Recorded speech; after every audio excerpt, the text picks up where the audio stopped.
Today I want to talk about a very serious issue. Sometimes it's good to talk about fluff things and pleasant things, but sometimes it's also good to talk about something that may be troubling somebody out there.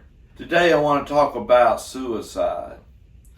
Have you ever contemplated suicide? Have you ever thought about taking your own life because you felt so discouraged that you just didn't think there was any way out? Well, my friends, that happens to some of us. It actually happened to me when I was 10 years old. I was so distraught and so depressed that I had thought about ending it all at a very young time in my life. And I want to tell you today that if you're having those thoughts, if you're having those feelings, it's okay sometimes to have them, but it's not okay to follow up on them. Because you see, what pulled me through it, and the only person that could pull me through it, was Jesus Christ. I'll never forget lying at the foot of my bed and saying to the Lord, I don't know who to go to, but I'm calling out to you now, Lord, to touch me and to pull me out of this thing that has engulfed my life. And immediately God began to create in me a new way to live.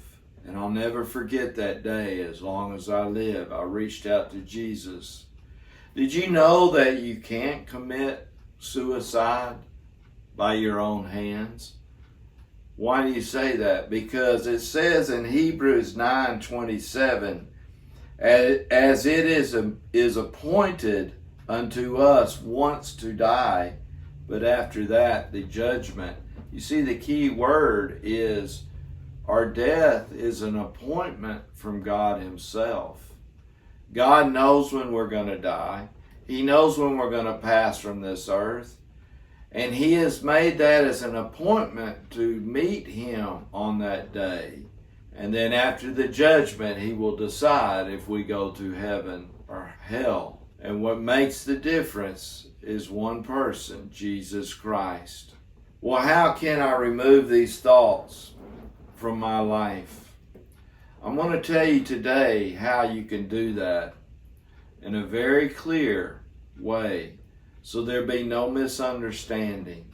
In John chapter 3, verse 16, it says, For God so loved the world that He gave His only Son, that whoever believes in Him will never perish, but have everlasting life.